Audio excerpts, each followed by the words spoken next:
welcome to my channel. My name is Emmy from Emmy Evolving. If this is your first time joining me, thank you for finding me. If this is not your first time, thank you for coming back.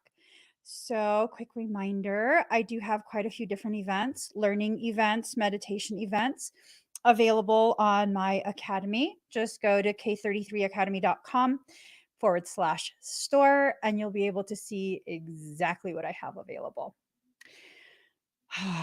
So I'm about to do a reading. I asked what the reading was going to be about, and what I heard is coming back to square one for you. That could be taken so many different ways. That could definitely be taken so many different ways. Is someone going back to square one for you, or are you going back to square one? Right? Are you going back to square one for yourself? I don't know. So, yeah.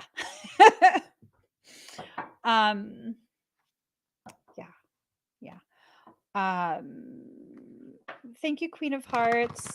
I am feeling better. I just had to go through a process yesterday, a process of releasing, and today. Sometimes it's hard to believe the accuracy of your intuition, right? Sometimes it's hard for you to believe that you are accurately receiving people's energies, their intentions, that you are accurately seeing where you stand with them. And, sometimes you have to have difficult conversations or exchanges.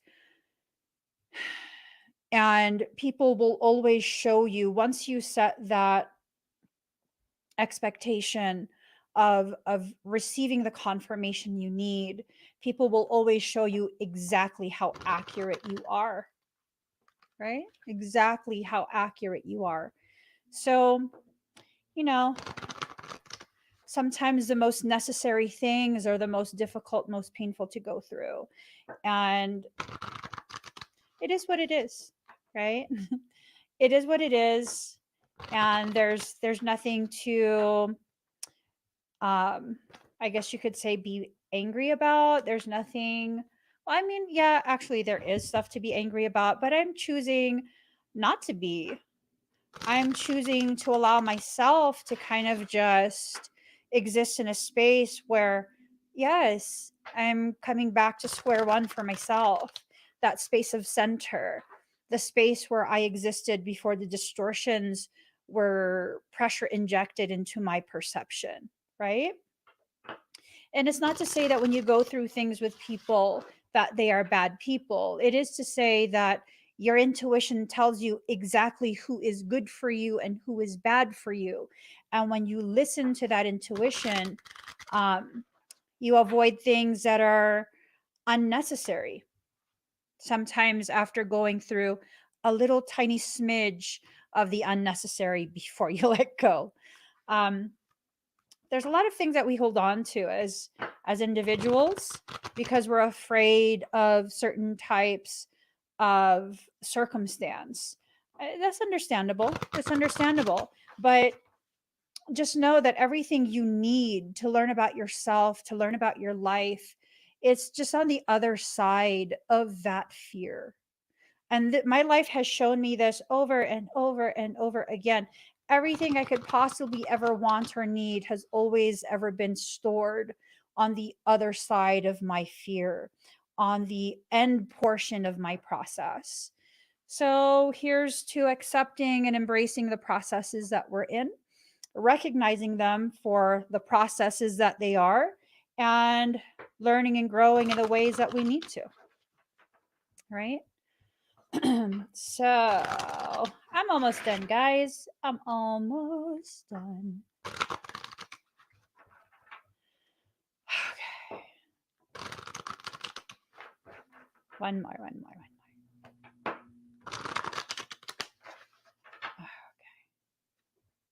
Okay. Okay. That's a lot of cards. That's a lot. It's going to be fine. Alrighty. Yes, Marlene. She's been super vocal the past couple days. Like, homie, homie. She just, homie, stop.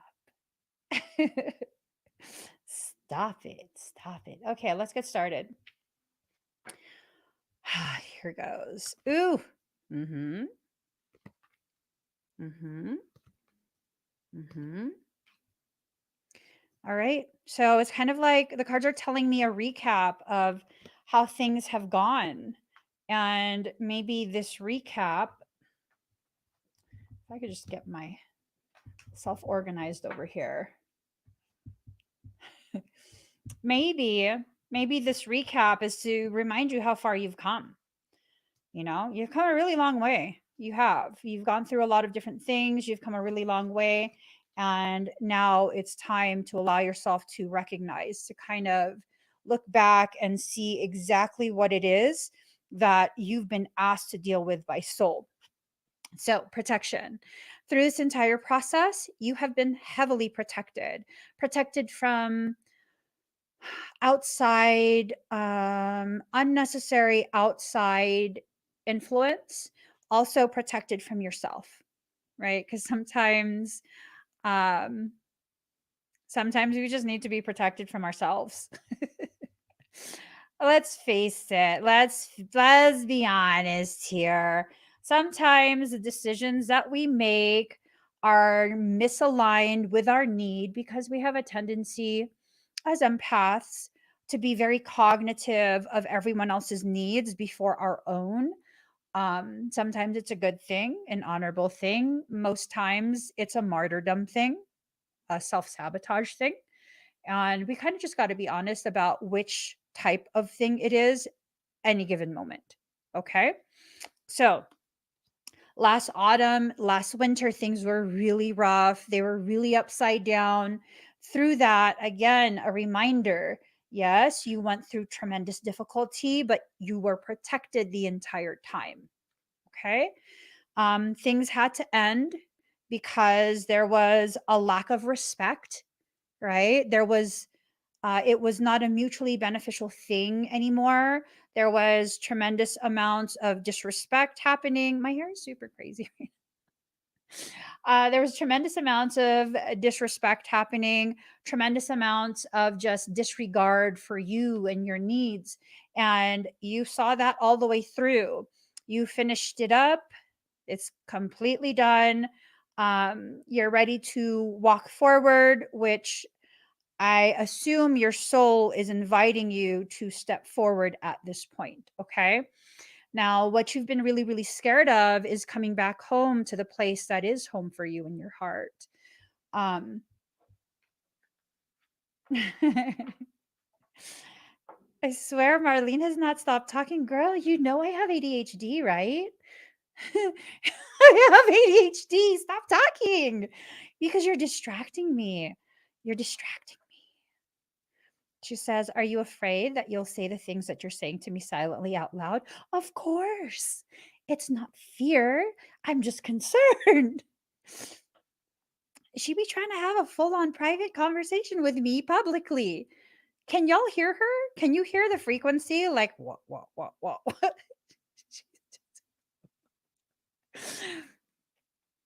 Okay, that was rude. I'm sorry. She asked me, "Did you just compare me to Charlie Brown's mother?" A little bit. A little bit. A little bit. I did. I did a little bit. I'm sorry. She's just wah. Girl, stop. We can make a new YouTube channel where it's just like conversations between me and you. This is the Emmy evolving channel. This is not the Emmy and Marlene. Just stop. Seriously. All right. So someone was blocking you from coming home going to the spaces, going. I'm trying not to laugh. I feel like it's encouraging her to keep talking. She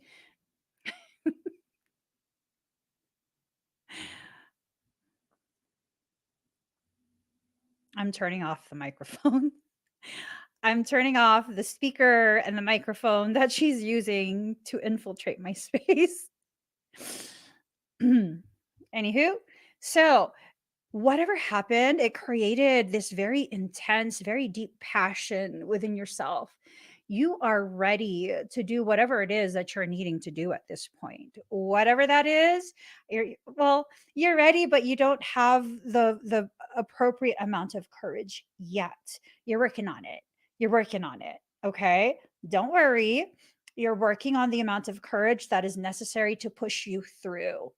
To just push you through this process that you're in. You have guardians and guides. You have things that are rooting for you. You have things, beings that really are not just hoping, not just wishing and praying, but going out of their way to push things along.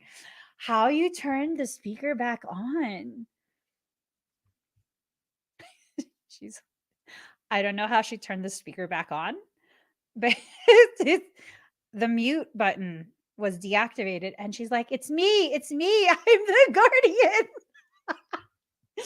She gotta stop. Seriously, you're being disruptive.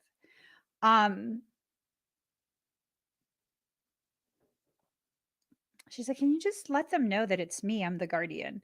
But you're not everyone's guardian is the problem. So this is not a personal reading, Marlene. This is a general reading for random people, right? So stop.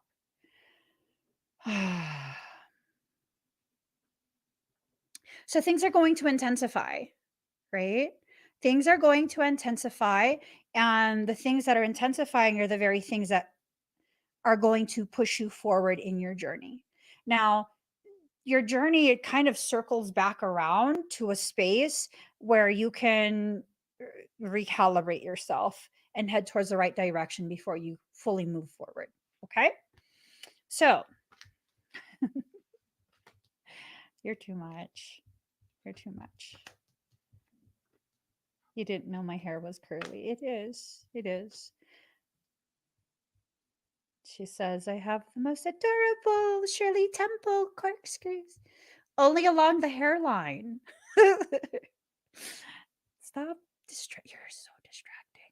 Card number 33, Heaven Sent. So, all of this, the stuff that you've been struggling through, the stuff that you feel like you have been suffering through, it is all heaven sent. What this means is this is the first stage of some type of wish fulfillment.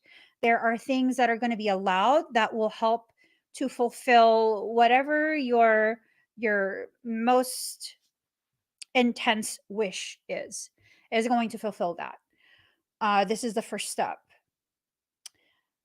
In order for that to happen, so this is about wish fulfillment, I guess, you have to release the dark wound and let love live. You have to let go of the boo-boos. The hurt that you experienced because you got to let that go.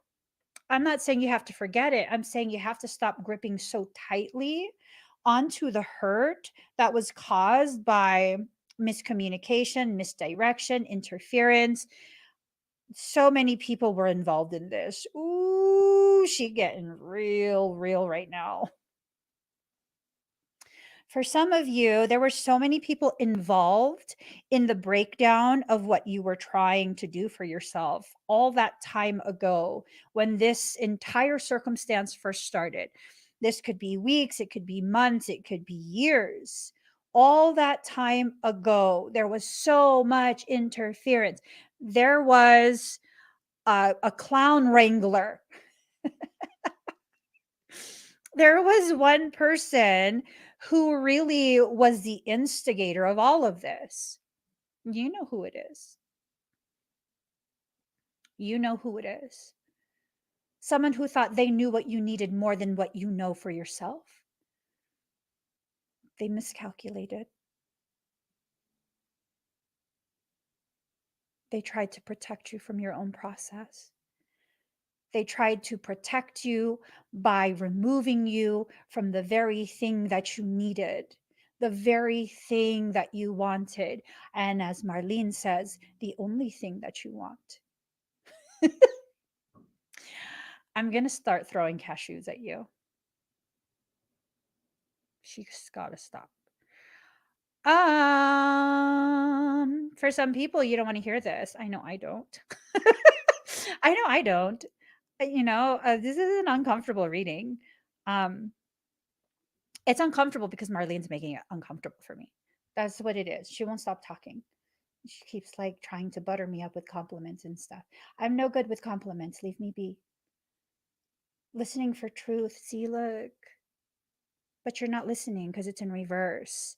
It's like you're deep in the ocean and you don't hear your own siren calling you, your own mermaid calling you.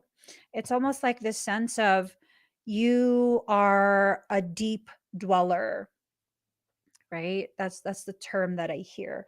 Deep dweller. You dwell so deeply in the spaces that hurt you the most, the spaces where you feel the most alone. But it's actually in those spaces that the very thing you want and need is hidden away. It's trying to, um, I guess, I guess you could put it in terms of it's trying to make its presence known. It's trying to let you know, like, I'm here, I'm here, I'm just waiting for you to turn around. I'm waiting for you to acknowledge my presence. But you're so caught up in the depth of your dwelling in the spaces of loneliness and darkness that you're not paying attention. So that's a choice you're making though. Okay. If you allow yourself to kind of open your eyes to the reality of the messages you've been receiving from your own soul, the guidance and all of that, you'll begin to see that you were wrong about so many different things. Your perception about so many different things, so many different events, so many different people. Your perception was so off. It was off because you were hurting. And you were hurting because someone convinced you to let go of the only thing your hands were created to hold. Yikes, that's tragic. Seriously, that's super tragic. I guess it's like when you lose something important to you, you have to go back to where you last remember holding it. That's why you have to come back to square one. Someone is coming back to square one to find the very thing that they lost. Hmm. What if you didn't lose it? What if you simply put it in your pocket and forgot where you placed it? Because if it's really that important to you, I don't know, if you're like me, I'll never set that down. I never set down things that are super important to me. I just don't. I put it in my pocket. I stick it in my cleavage. Wherever I can stick it, that's where I'm going to stick it. But I'm not going to set it down. I'm not going to set it down and risk losing it. Right? So I'm wondering if someone just put it in their pocket, not realizing how deep those pockets are,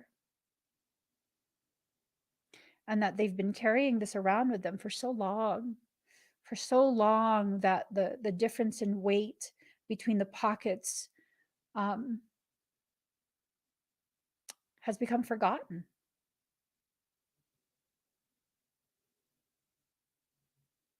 That's a good question. Marlene says, did you ever really let go? Did you?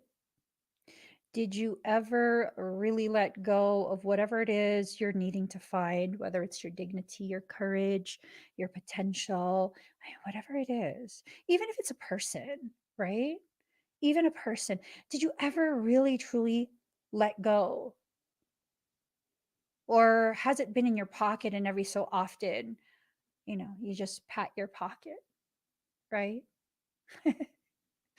I'm reminded of Napoleon Dynamite.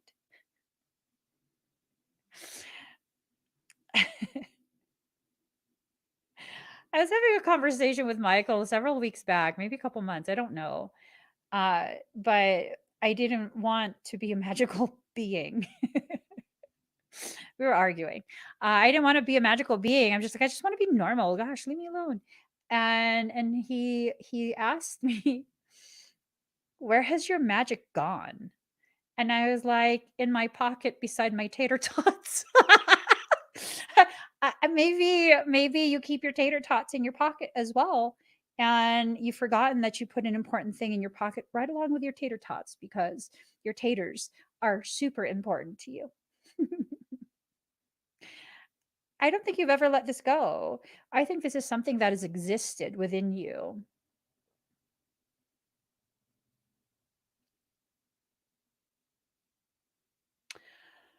I'm being reminded of a poem that I wrote.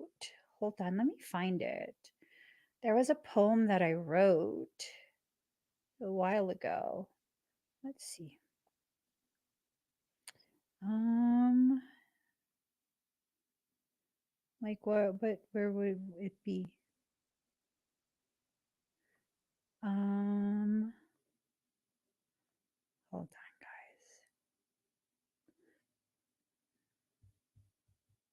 guys. Ooh, this one is a banger. The emotions aren't the issue. The circumstance that you keep ignoring is the issue. The circumstance is what is making you feel the emotions that you're trying to get, that are trying to get you to pay attention to the actual problem. So I guess, I guess there's an issue. I guess there's an issue. Um, let's see.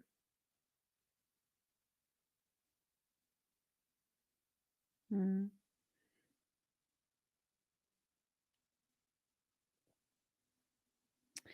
Ooh, I'm told to read this one as well. I go through these phases where I miss people and I miss things, but then I realize it's just a moment of remembering a part of my journey that I've outgrown.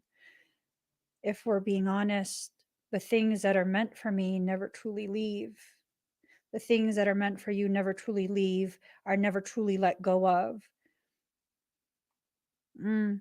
I think those who honored me by not accepting me, refusing to allow me to fit in, it was that it was you that gave me the courage to stand out.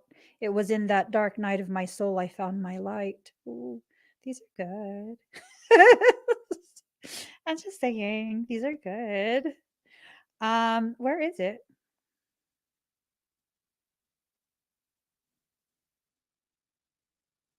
Ooh, oh my god. Yikes, this one hurts. I keep so much pain inside myself. I grasp my anger and loneliness and hold it in my chest. It has changed me into something I never meant to be. It's transformed me into a person I do not recognize, but I don't know how to let it go. Mm, mm, ooh.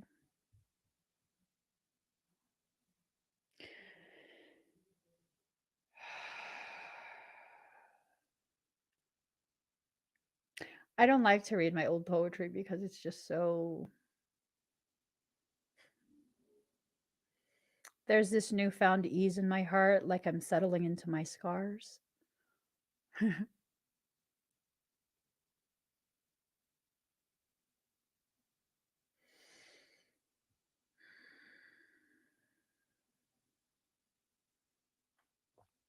It's a lot. I'm addicted to words and the silence between them, a silence so deafening you use your heart to hear. It is the poetry of souls dancing in darkness.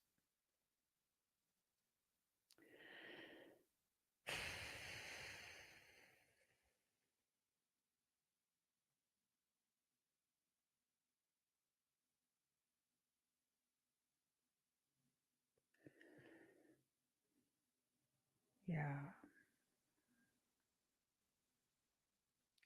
I don't want to look for whatever poetry you're telling me to look for. I don't want to see anymore. Anyways, card number 42, the word wants to be written, but it's in reverse, right? With that, maybe it stems from this fear that communication is not wanted. How do you know?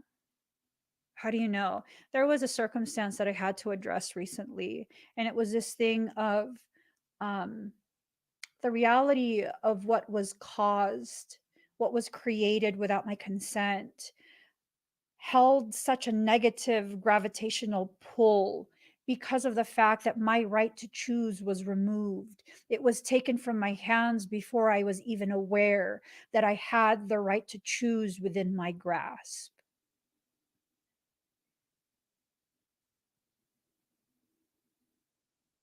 And then comes this question of, who do you think you are to take away my right, my ability, my opportunity to choose whether or not I want to read what is written? Because look, the word wants to be written, but it was in reverse. So there's this assumption that there are no words, that you or I are open to receiving, open to reading, open to considering, right? One of the most disrespectful things, at least in my perception, one of the most disrespectful things that someone could do is take away my right to choose. To choose what? Choose anything. You know, that's not okay. That is not okay. Just because you fear the way I will respond, you fear what I will choose, does not give you the right to take my right to choose away from me. That is a complete disrespect and disregard to my autonomy, to my sovereignty. But I get it. You know, people are afraid. Sometimes people are afraid that when presented the opportunity to choose, you will not choose them. But at least you know the truth of where you stand with me. At least you know, right? At least you're being the confirmation. You're being given the confirmation. Excuse me, that's necessary. And what if your assumptions are inaccurate or flat out wrong?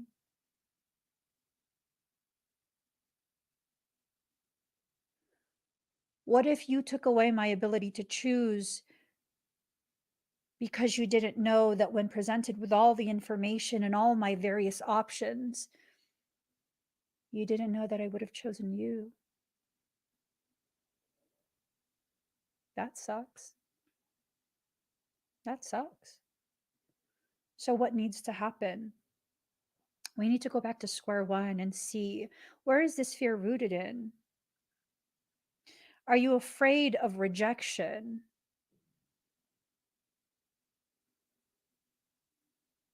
Are you afraid someone won't choose you? Or are you afraid that all of your fears are accurate and the one person who serves as a compass for you, whose existence gives you direction without even trying,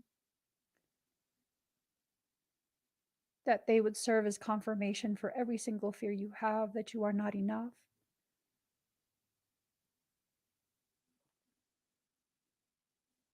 Fears are typically distortions of truth. We don't fear the truth.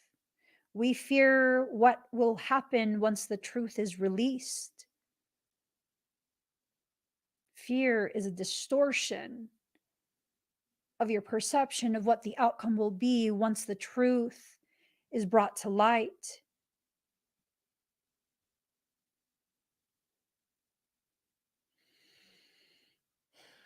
Restore and replenish. So rather than allowing yourself to let go of the things that weigh you down, the heaviest of things, um,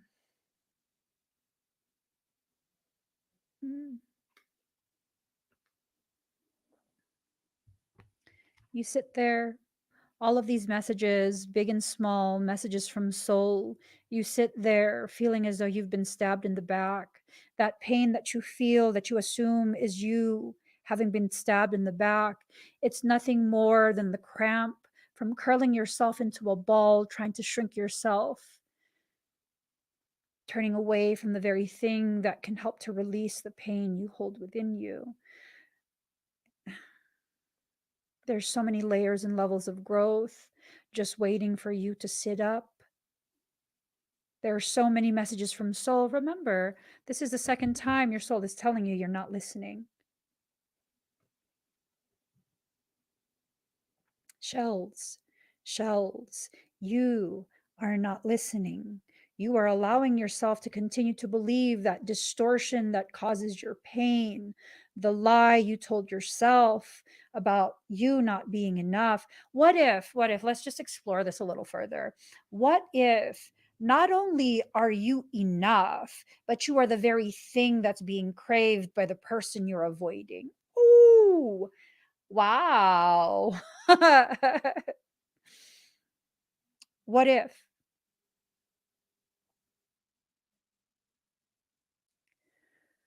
What if you're the very thing that's been waited for someone's entire life? They've been waiting for you. And let's remove the romantic portion from this. Like in my case, I have had many people tell me they have waited for a healer like me for so long. How was I to know? I didn't know. I'm so sorry. Because I don't categorize myself as a healer. I don't identify as a healer. I identify as a mom. I identify as a wife. And yet here I am,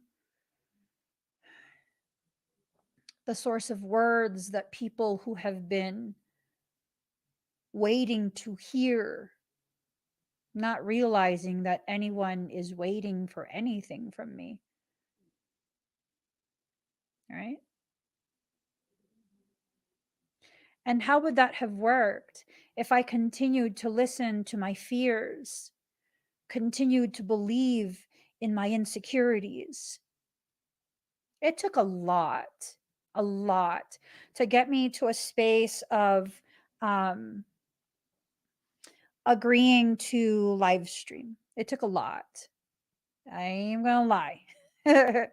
I am not even gonna lie. It took an archangel breaking my freaking RV. It took Michaela over here stranding me in a parking lot. It took a lot. It took a lot.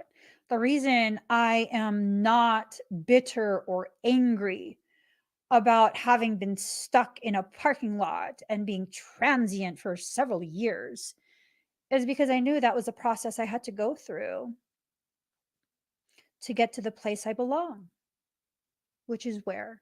On top? On top of what? No. The place I belong is smack dab in the middle of our community, shoulder to shoulder with all of you. Serving as a testament to what happens when you get to the other side of your fear.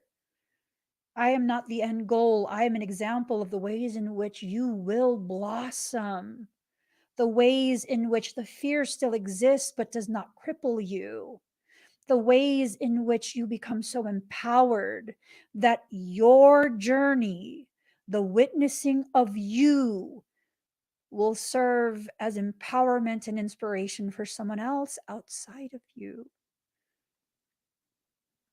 So, there's maybe a little bit of need to go back to square one. I don't know. I don't know. It's really up to you. Where do you want to take this?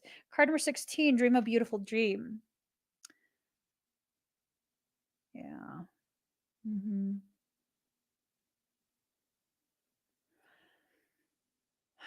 It's kind of like this sense of life is trying to show you how beautiful it can be, but you keep You keep telling yourself, like, no, no, no, no, there's no way it can be beautiful. There's no way this can apply to me. There's no way. There's no way. Why? Do you know everything? That everything is like, there's no way. It's not for you. It's for everyone else. Like, what is this? What is this? What's really going on? Are those your thoughts, feelings, perceptions, beliefs? Or are they from someone else? There was something that I wrote. Hold on. Let me see.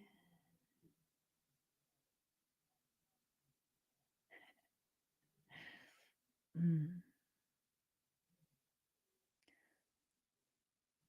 This person is so annoying. Someone keeps messaging me, "Are you there? Are you there?" Stop. Hold on. Let me find it.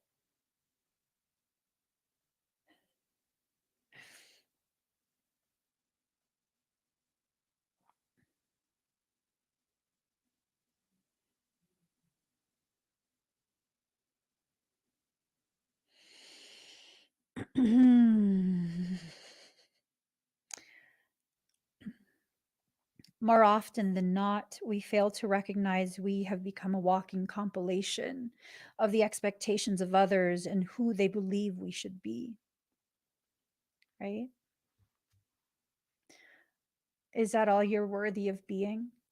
A walking compilation of other people's expectations of who they want and need you to be? Is that all you are? I highly doubt that's all you are. I highly doubt that is all you are. So be fearless, but it's in reverse. Let's make it a goal to no longer try and be rid of the fear. Instead, let the fear guide you to face the very things you need to look into the eyes of.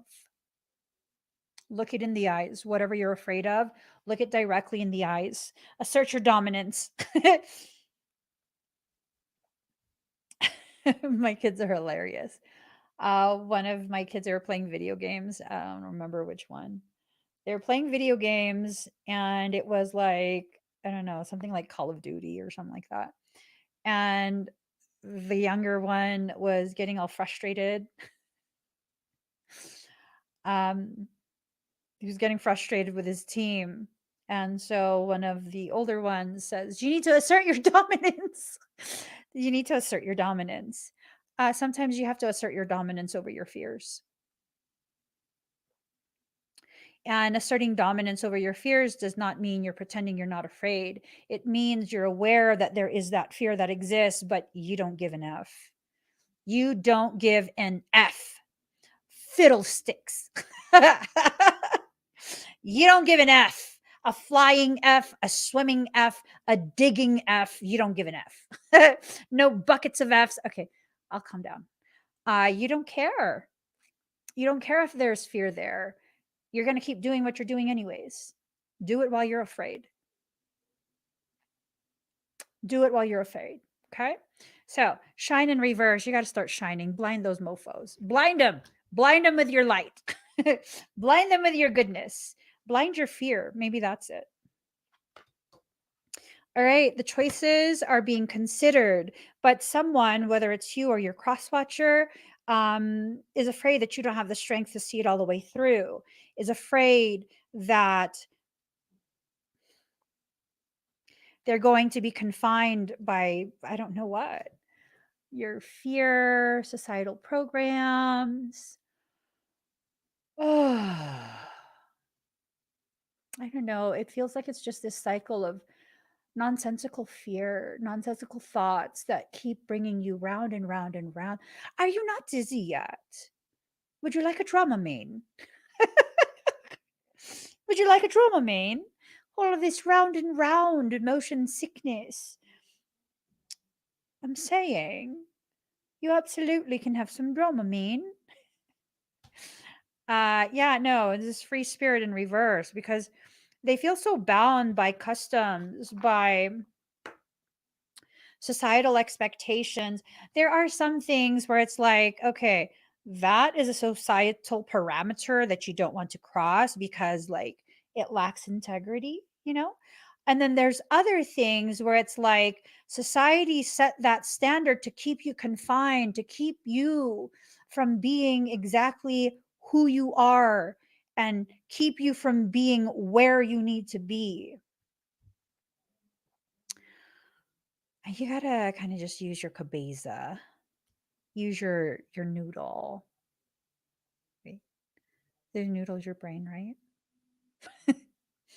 Whatever. Use your biocomputer. Think of it. Think of it. Think of what it is that's making you feel like, I can't do it. I can't do it. One of the fastest ways to irritate me is to continue to tell me that I can't do something or that you can't do something without having even tried. It makes me want to reach out and flick you in the freaking nose. I'm not even joking. When people tell me, like, I can't, did you even try yet? Did you try yet? No? Okay. I get real irritated when people do that. How do you know you can't when you haven't even tried? So, prime example, earlier today, I didn't want to get out of bed. Last night was a rough night. I didn't really sleep very well, just a lot of different things. And it was this thing of like, are we going to the gym because it's leg day today? And I gotta do leg day. I gotta do leg day. I just gotta do leg day, whatever. And we got to the gym.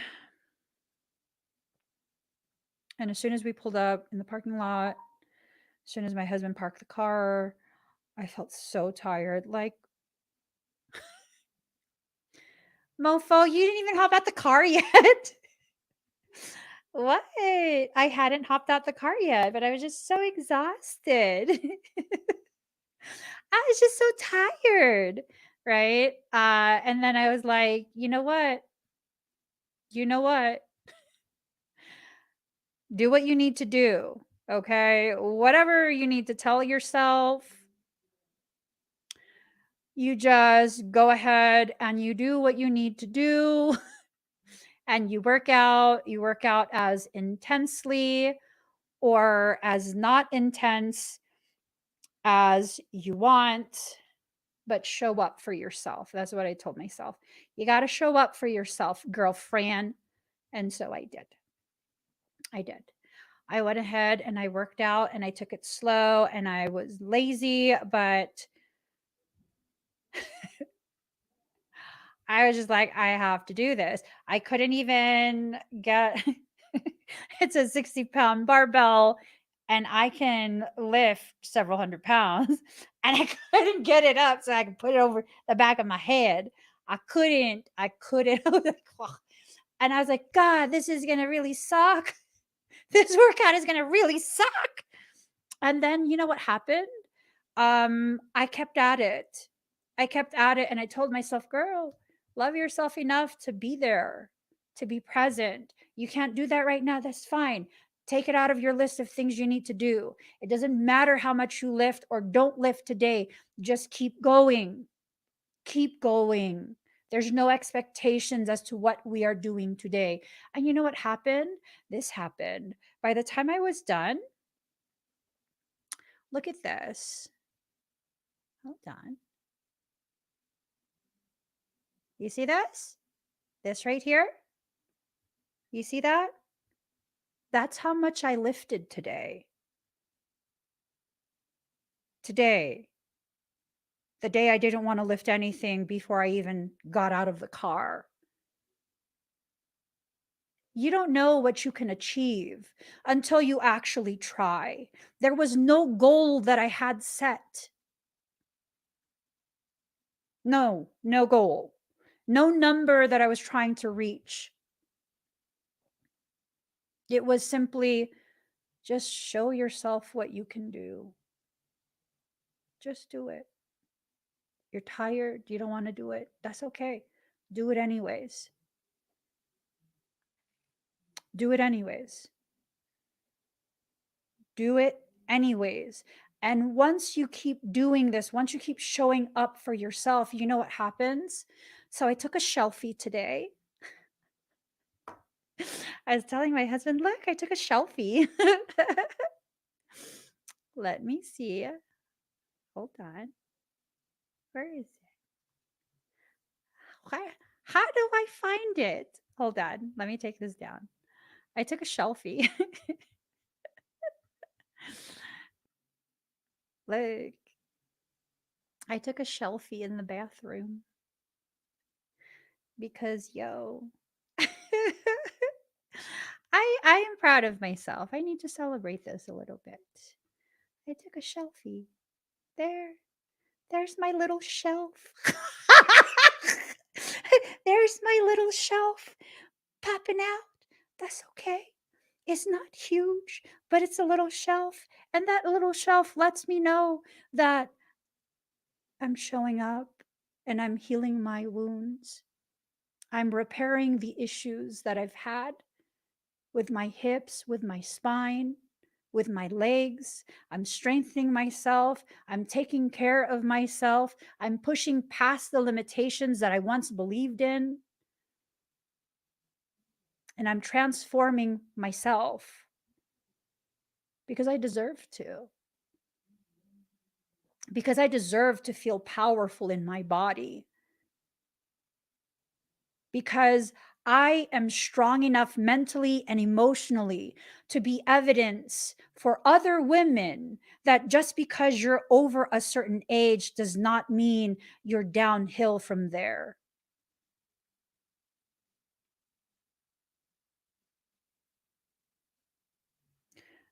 This is the figure of a 44-year-old working on herself. This is what 44 looks like for some people. Oh, I still have plenty way to go. Plenty way to go as I work on my health. But it's okay for me to celebrate this. Kind reminder. My ass is a flapjack. That is massive improvement for me. Massive. It's helped me to improve my health enough that not only is there little tiny itty bitty apricot, a little tart apricot, no peaches yet. Yeah, I don't feel my hips destabilized anymore. I don't have this fear for my back giving out just because I'm sitting. I have a very established long term serious injury in my back. Very serious, degenerated discs. I have a torn sacroiliac joint. It's torn. Yeah, it'll heal. It's healing. It doesn't hurt anymore. It's getting strong. Why? Because I'm building the parts of me that need to exist to support me in the way I need. People go to the gym for aesthetics. I go to the gym to be stronger, to be healthier. It's not for aesthetics. It's not. It's to take care of myself. It's to have the parts of me that I need to support me, to protect me. Those parts need to be strong enough to do what they are designed to do, which is anchor me into this life in such a way that I feel so secure within my own body. That's 1, 2, 3, 4, 5 less insecurities that exist for me. And I've never had insecurities about aesthetics. My insecurities are about my strength, about my ability to care for myself, my ability to remain autonomous as I grow older. I have no fear of age. I have a fear of developing a weakness that will then translate into a weak existence. I will never be weak because I've never had the option to be. So if I don't have the option to be weak, I might as well embrace the strength of heart, determination, mental strength that I was born with. Really let yourself come to terms with what I'm saying. Think of how it applies to your life. Have you been embracing these parts of you that you were designed to carry, designed to have, in order to make it easier for you to carry the load you carry? Yep. Yes, this right here, this right here. I'm realizing I have to do this on my own for myself, because you only really have yourself to either give credit to or blame for the lack of progress you're making, right? When you take care of yourself now, as you age, you will age in a much more powerful manner. When you remove the aesthetics out of the goals you have, it's purely about personal empowerment. It's purely about personal empowerment. It's a beautiful thing. It's a powerful thing, not just for women, but for men as well. It's for everybody. It's powerful. It's very, very powerful. So, the lack of patience is a thing that sets you up for a perception of failure, right? As I've gotten older, it takes longer for me to recover from every workout. Just a couple years ago, I was able to do twice a day, 2 hours in the morning, 2 hours at night. And I could grow muscle and sculpt my physique fast, real fast. Weeks, that's it. I'll pack on all of that muscle. Only a couple weeks, that's all I need. Now, man, it took me like, oh no, 4 months. For me, that's a long time. But if I allow myself to compare to other people who are half my age, you go on social media, you'll see people, sharing their fitness journey. And these are, again, people who are half my age needing 12 to 18 months to get the gains that I can do in 4 months as a 44-year-old. So that means I need to chill out off my unrealistic, unfair expectations of myself. That means I'm being reminded by soul that my perfectionism, my competitive nature, that shit needs to be put in check real quick, because what I achieved in the time that I achieved it is perfect and the healthiest possible way for me right now. Right? So there's no more need for disappointment. There's more things to celebrate than simply being able to do something in a ridiculous time frame. There are far more things to celebrate. The growth, the increase in health, the increase in expansion of my awareness of where I'm at within my journey, within myself, my awareness of the depth of my love for me at this point. Like literally today, I did not push myself. I was having conversations with myself of, all right, girl, how much more can you do? Push out 3 more, breathe, pause at the top, breathe. Can you push out 3 more? Good. Push out 3 more, pushed out 3 more, pause at the top. Okay, where are we at? You do it? Can you do it? Let's show ourselves. 1 more, just 1 more. Pushed out 1 more, pause. 2 more? Can we do 2 more? We can do 2 more. It burns good. 2 more, and then we're done. Promise, we're done. 2 more, we're done. We'll take a moment, and then we'll reassess what we're going to do next. pushed out 2 more. And then I was like, okay, one more, just for, And so I did. And I was like, see, you did it. Being very gentle with myself today. No yelling, no nothing, speaking to myself very kindly. Because guess what? That's what I needed today. Going back to the space of square one for yourself, where you can allow yourself to be okay with being in the same place that you thought you had left, knowing that that's where you need to be right now, where you need to baby yourself just a little bit, just a little bit of babying yourself, right? Hold on to your integrity. Allow yourself to recognize when your behaviors lack the integrity that you deserve. Meaning, are you doing things in support of your growth, in support of your healing, in support of your self love journey? Or are you using this intellectualized excuse of self love, spiritual growth, spiritual journey as a way to punish yourself? I mean,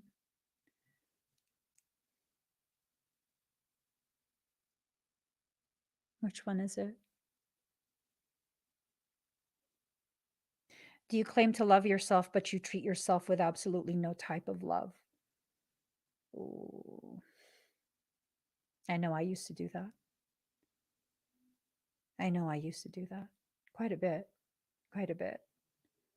But as you heal, you allow yourself to become aware of exactly where you are in your journey. And as you become aware of where you're at in your journey, you know what happens? The journey doesn't seem as frantic, it doesn't seem as hard.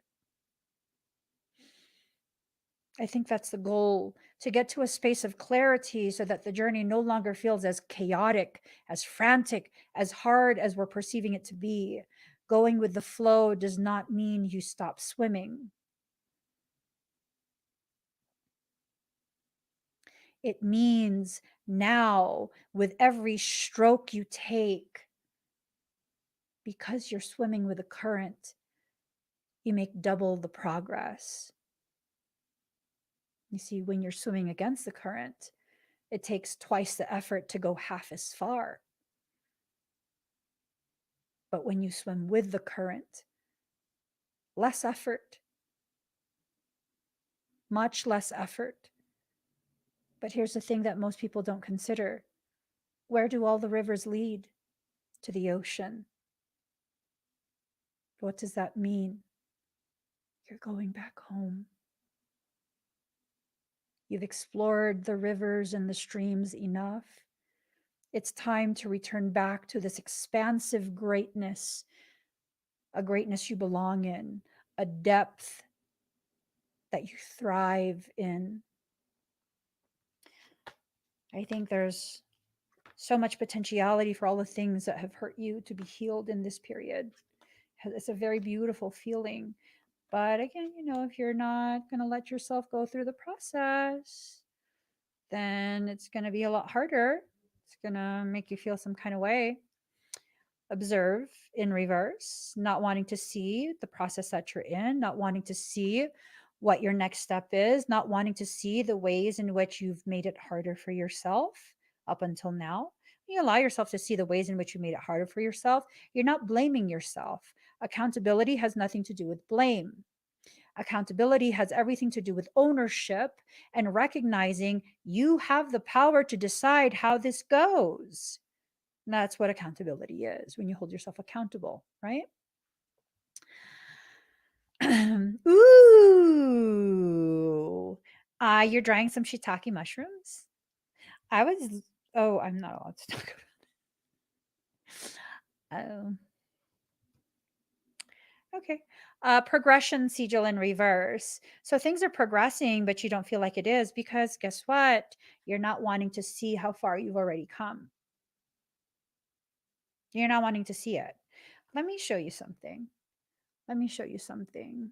Hold on. Let me see. Where are you at? Where are you at? Huh.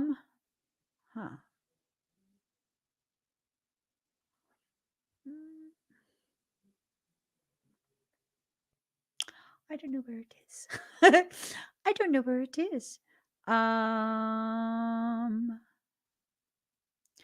Pretty sure I deleted it. Oh, wow.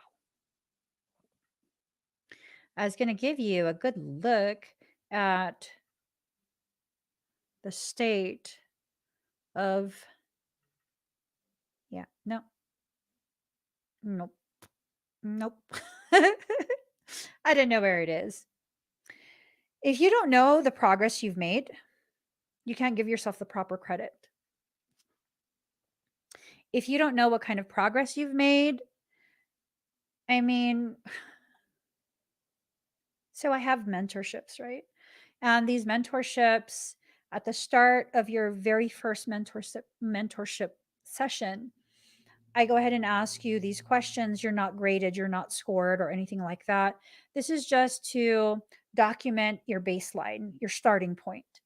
And then I give you the techniques that are necessary. I give you the instruction. I correct the things that need to be corrected. And then I set you loose into the wilderness of your life. And so weeks and months go by. You have the opportunity to test and try. And then we get back together when you're ready. And then I ask you the same questions. Same questions.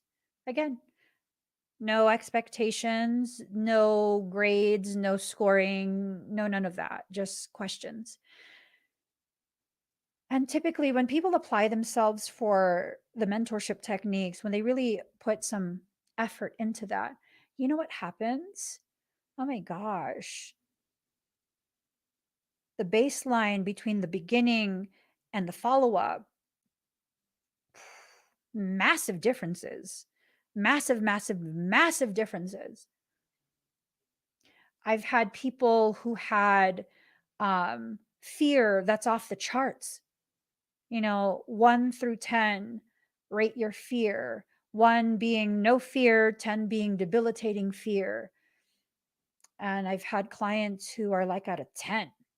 They're just so afraid. It's like, it's okay. You're going to be okay. We'll work through that. And then we get back together and they don't remember what they answered before, which that's perfect because you shouldn't have to remember. I'm asking you about what's happening right now. And I'm like, on a scale of 1 to 10, 1 being no fear, 10 being debilitating fear, where would you say your fear has been? Maybe like a 2.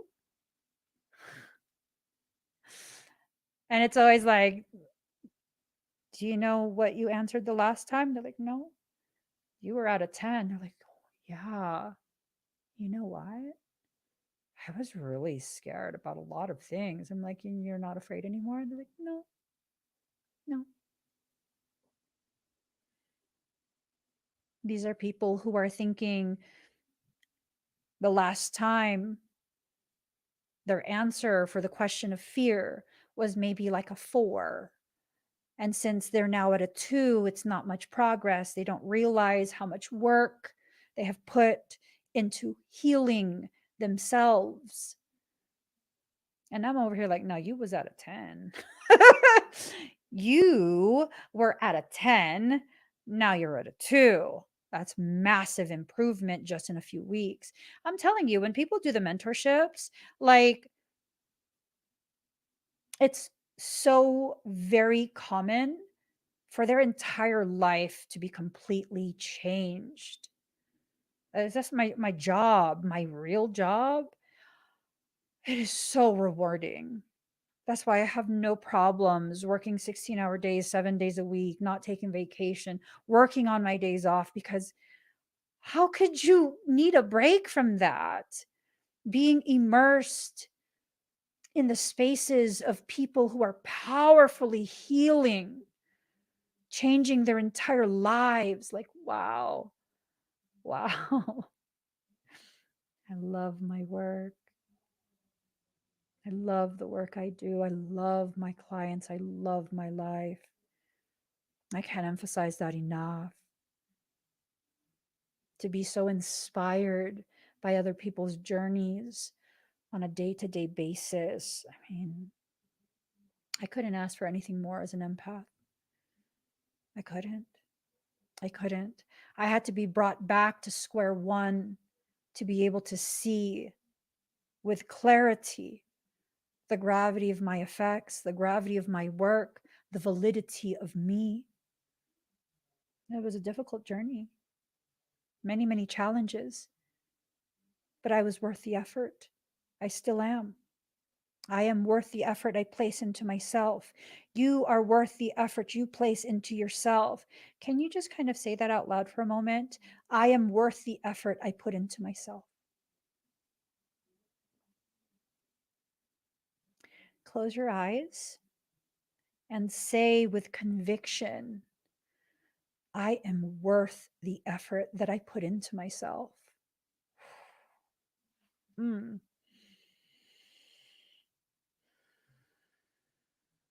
I feel that.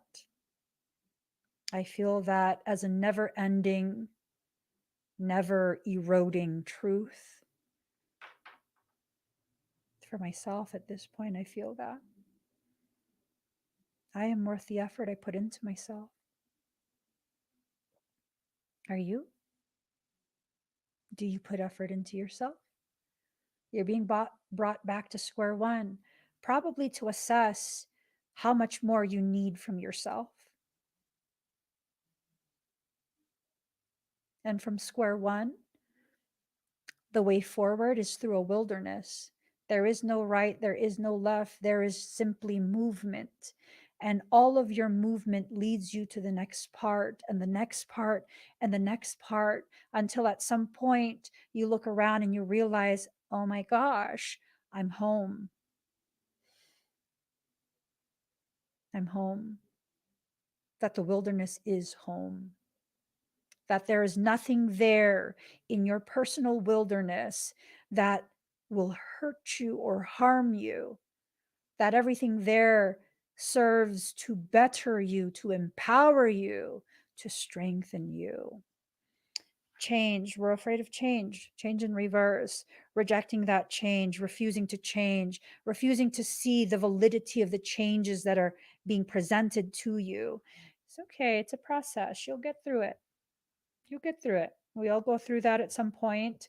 We all, at some point, feel like we can't do this. Yes, you can. Marlene said it best last night. She just perked up. Marlene said it best last night when she said, you can do it, you just don't want to. True. It's true. Because I told her, like, I can't deal with you right now. I can't, I just stop. I can't deal with you right now. I can't deal with what you're telling me or asking me to do. And she's like, yes, you can do it. You just don't want to.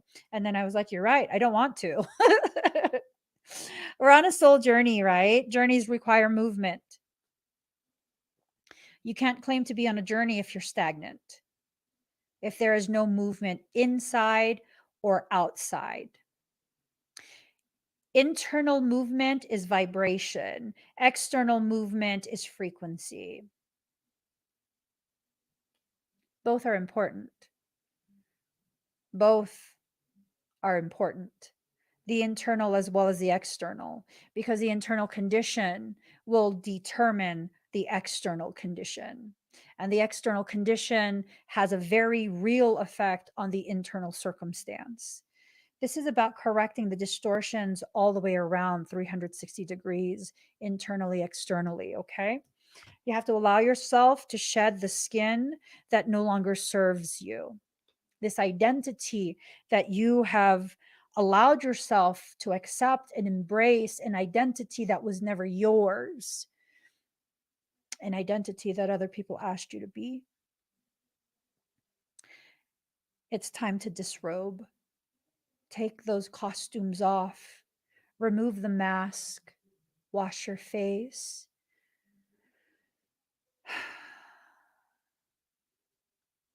Get back into the clothes that's worthy of the royal that you are.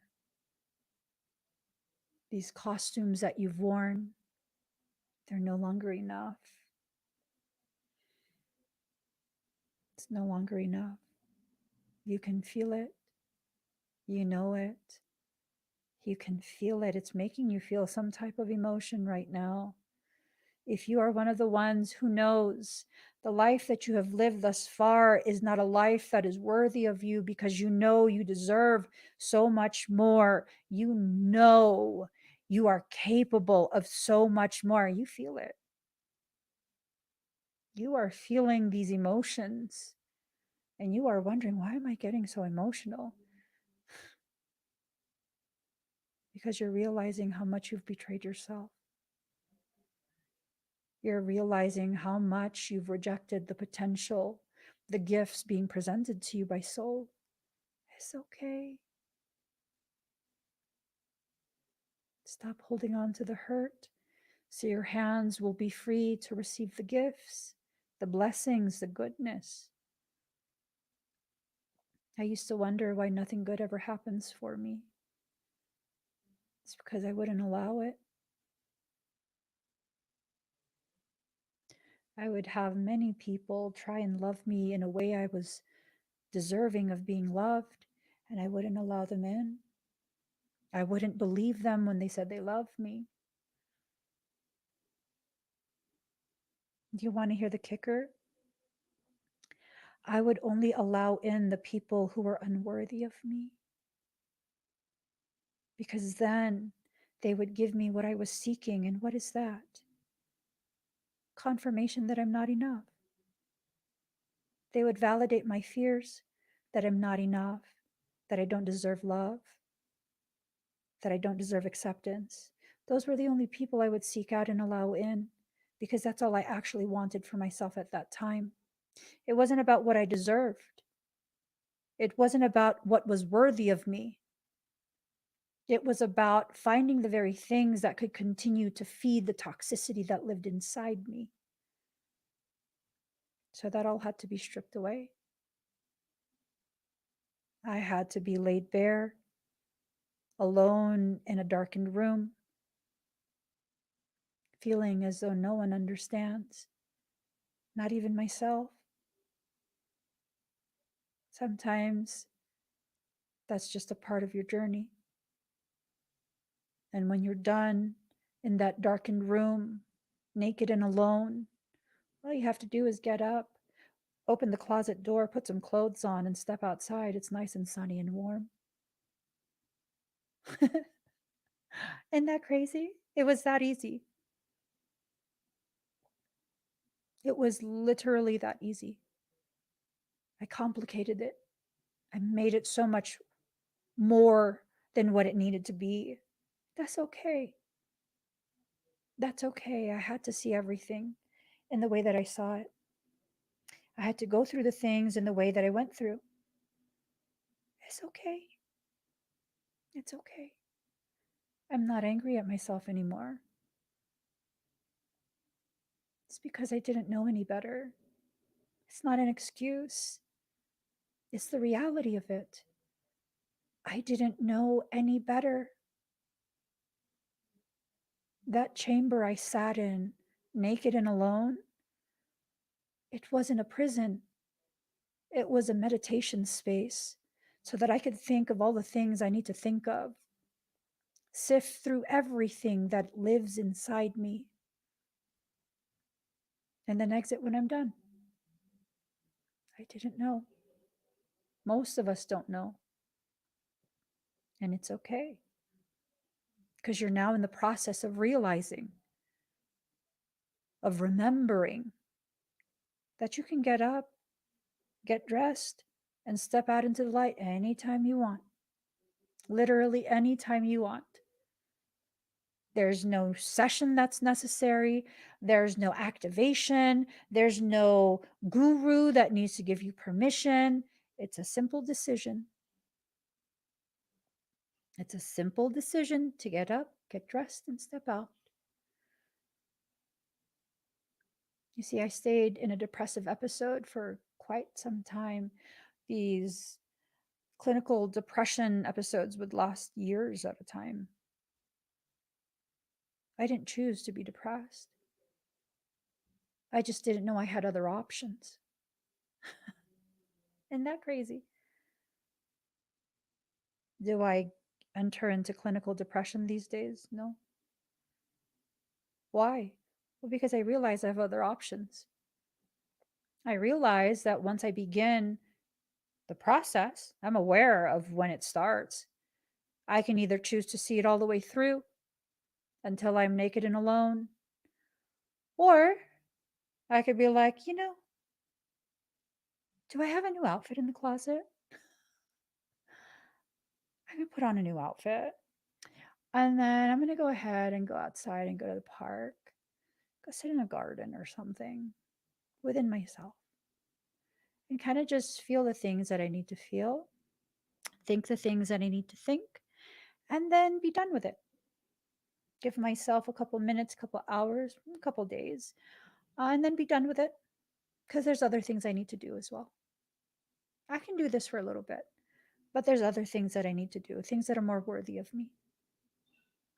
It was literally that simple, but it took me years to realize and then to accept. Life literally is that simple. It's that simple. You have to accept yourself. Part of that self acceptance is to understand that, yeah, you're also a warrior. You're not just softness and grace, you're also a warrior. You can be both. It's not either or. You are both, but you suppress one or the other. Again, there is no need for any type of activations, energy work, meditations, sessions of any kind. This is just your process. You're in a process. You're going to be fine. You're going to go through what you go through. You're going to shift the way you see things, and then you're going to keep moving. You're going to keep flowing. I know it feels very hard right now. I know it feels like you're being destroyed and your life is in shambles. There are things going on in my personal life that are just really, dare I say it? I'll say it. I'll say it with the gravity of honesty that's appropriate. There are things going on in my personal life right now that's just really fucked up. It's really fucked up. But it's not the end of me. It just is what it is. It is what it is. I'll overcome like I always do. I'll carry forward. I'll find myself in the perfect spaces that I need to be in, spaces that are conducive to my growth, conducive to the expansion of my awareness of my potentiality, spaces that will encourage an expansion of the gravity of the work that I do. And life is good. No, I'm not convincing myself that life is good. I'm telling you, life is good. Even when you go through the fucked up stuff, life is good. It's in the messed up parts of life that I grow the most. So, how can I be mad about that?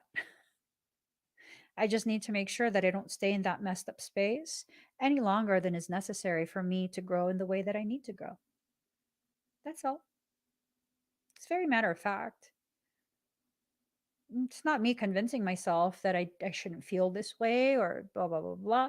No, I can feel however I feel. I just can't stay in the negative feelings for too long. I don't have that luxury. It's a luxury. I feel like for many of us, we're just too indulgent in that luxury, right?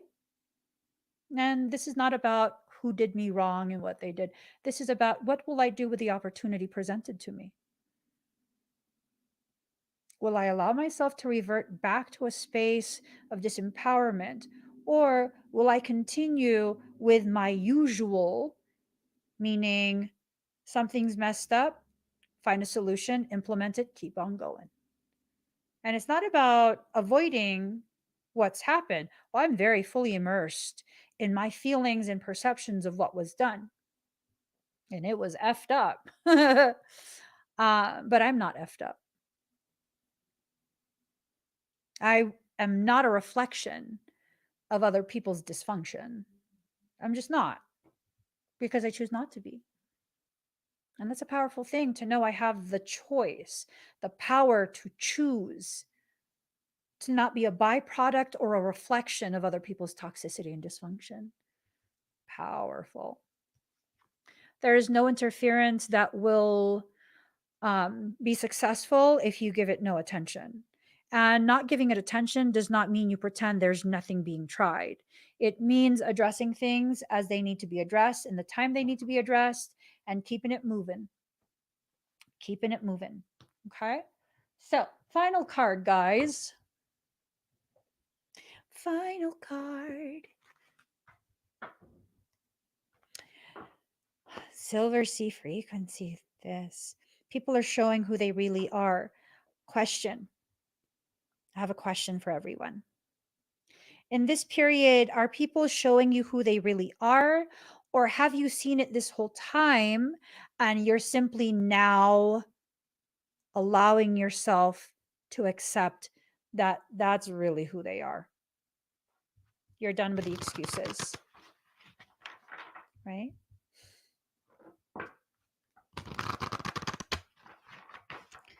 You know, I mean, I feel like our entire community is highly intuitive, highly clairvoyant.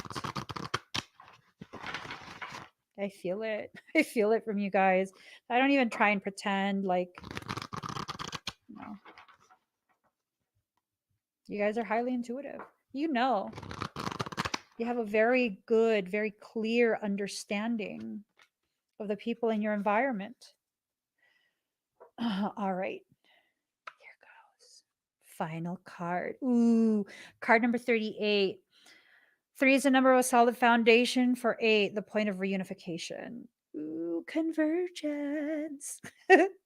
3 plus 8 is 11, which is the awareness of the components of the journey you're about to embark upon. So, all right, here goes. Card number 38, the courage of your love. Love is without reason. Rationality is like a cane. Judgment needs a cane because it is blind. When love arrives, thought dies in its shadow. Love is a sunrise, while thought is only a flashing light. I do not bleat at you like a sheep for to startle you from your slumber. I need to roar like a lion. You must awake, my beloved. There's no time to waste, for the wolves are circling, hungry for sacred flesh. So I shall roar mightily, and although at first you recoil in fear, soon enough you will see the wolves.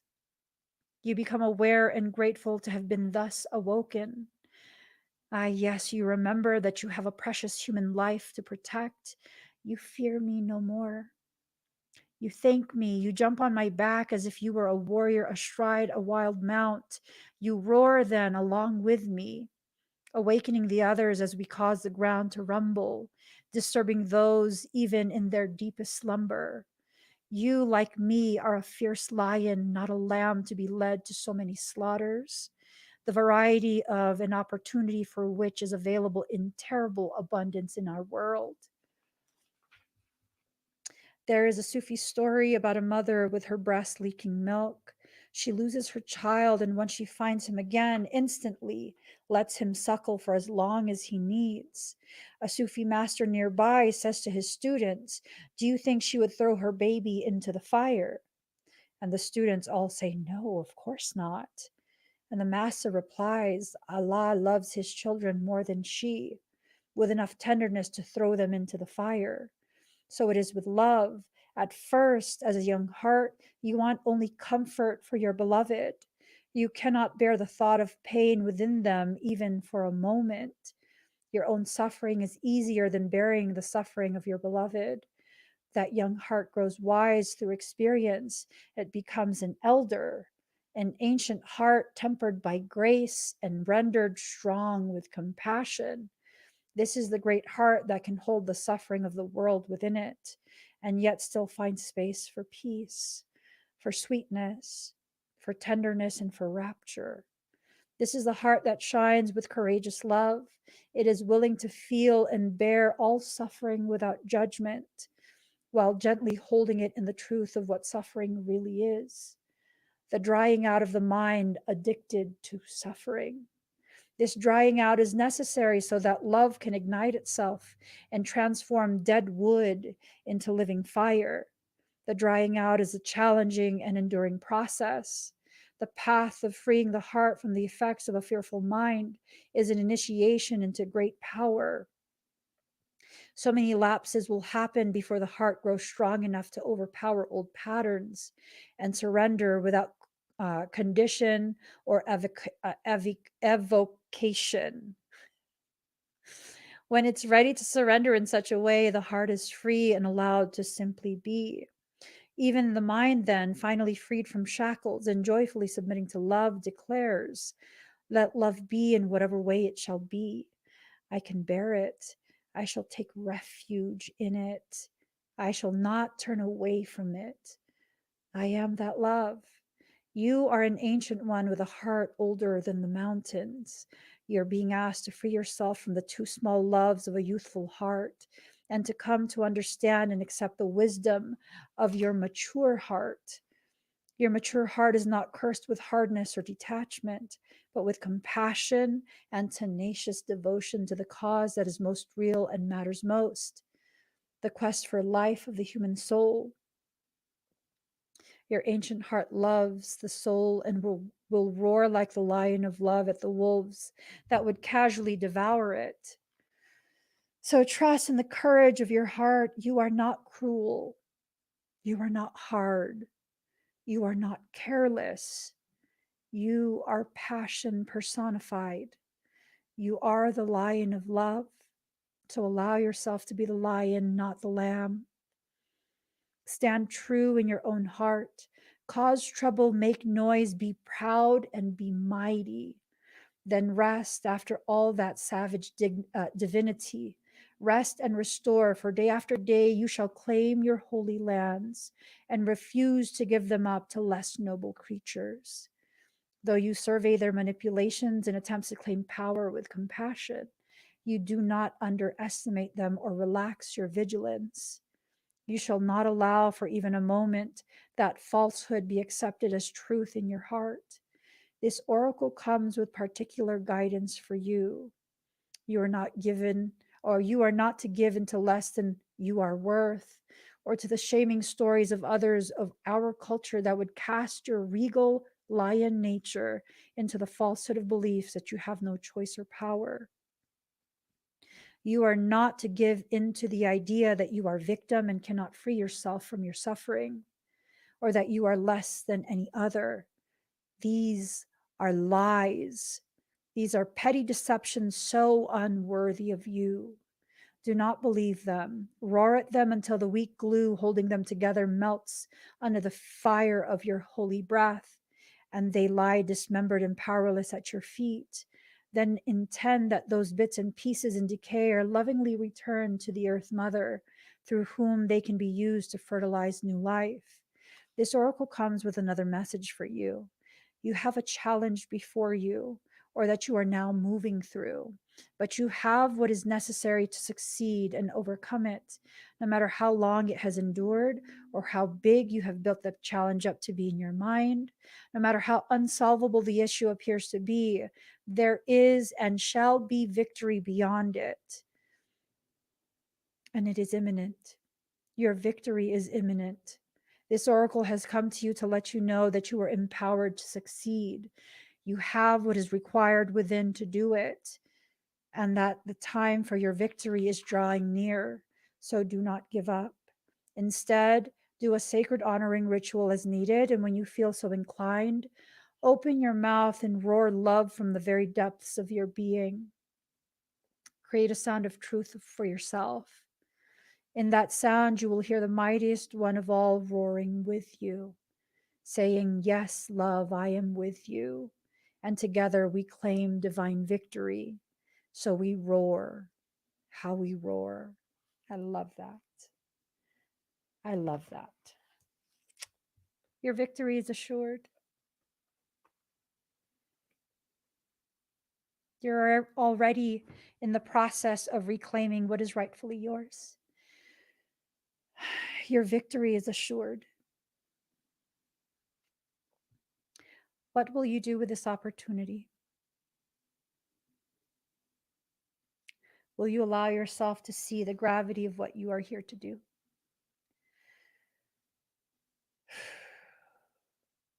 Will you allow yourself the grace that's necessary to move beyond the disappointment you feel within yourself? You're just in a process of realizing how capable you are. You're in the process of seeing how much you're already beginning to heal. It's a beautiful thing when you let go of all the things that cause you to feel distorted, to feel depleted, the things that make you feel alone. We have an entire community of people in varying degrees of the same exact process. Regardless of where you're at within your journey, you are valid, you are worthy, and you are home here with us. I love that. So please give this video a thumbs up. If you haven't already subscribed, please do subscribe, turn on that notification bell. Join me when I'm live. I will see you guys again very, very soon. Bye, everyone.